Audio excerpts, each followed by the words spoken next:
हामी चाहिँ आज चटपटे खाँदैछौँ है साथीहरू। चटपटे चाहिँ यतातिर एकदम मुखबाट पानी चुला जस्तै भइरहेछ।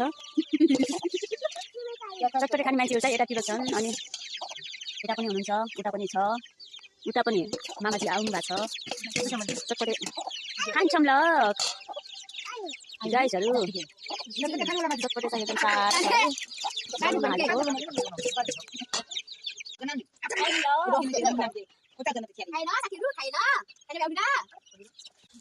चटपटे खाएर चाहिँ हामी थाकल काट्न हिँडेको है साथीहरू।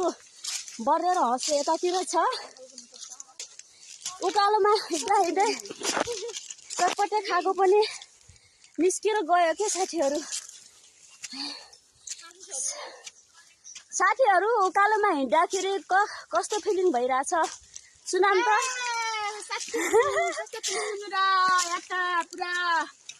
अघि न चटपटे खाएको पनि निस्केला जस्तो भइगयो उकालोमा। यहाँनिर सेसेर फोफो भएर साथीहरू बेहोस भएर ढल्ने अवस्थामा आइसक्यो हो। सुन्नुभयो गाइजहरू के भन्दैछन् साथीहरूले यतातिर। घाममा हिँड्दा हिँड्दै कालो मान्छे पनि रातो भइसक्यो गाठे।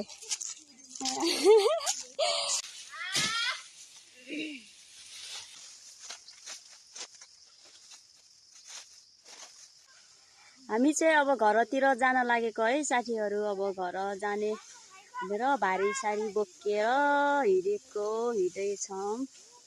अनि हामी चाहिँ 4 जना थियौँ, अब घर जाँदैछौँ। भारीले जिटाएर हैरान। मेरो बहिनी चाहिँ यहाँ लोटेर उठिरहेछ है भारीसँग। बाटो पनि कस्तो छ क्या चिप्लेर पुरै। दानियलको भारी त कस्तो भएछ दानियल आइ। त्यस्तै भएको के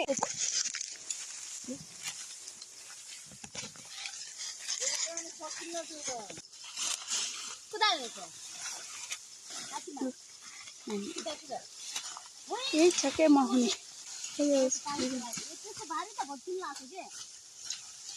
भएको थियो मेरो त्यस्तै भएर के।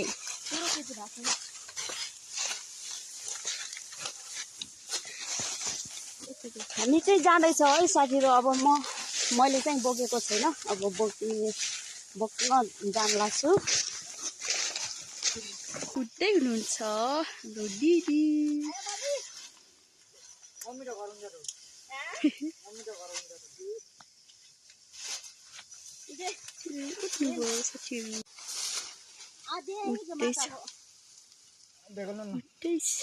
मेरो भाइ 2 चोटि बोक्नु परेको छ त्यहाँनिर। हामी चाहिँ हिँडेको है साथीहरू। के गर्नु भारी बोकेर सेसेन फेफे हिँड्नै पर्यो साथीहरू। अब भात खान पनि कति कहाँ सजिलो हुन्छ र हो। भात खाने बेला चाहिँ मिठो हुन्छ होइन।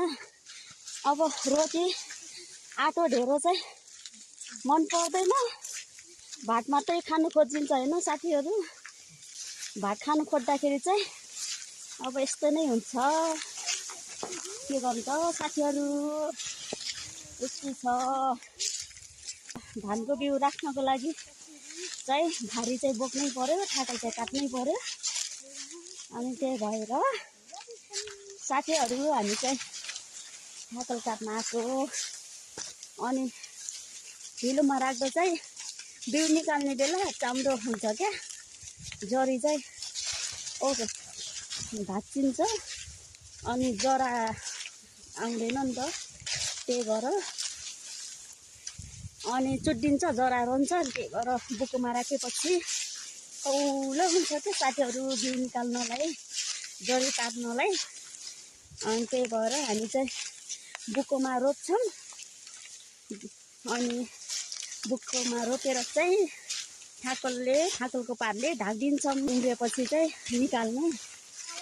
अब नढाक्ने भनेको है, नढाकेपछि चाहिँ कुखुराले खान्छ क्या, ढकुरले खान्छ, सारीले खान्छ, चराचुरुङ्गीले खान्छ। त्यही भएर चाहिँ नउम्रिँदासम्म जरा नहाल्दासम्म ढाक्नै पर्छ साथीहरू। त्यही भएर चाहिँ हामी छाकल काट्न हिँडेको। गाउँले जिन्दगी कटाउनलाई पनि कहाँ सजिलो हुन्छ र साथीहरू।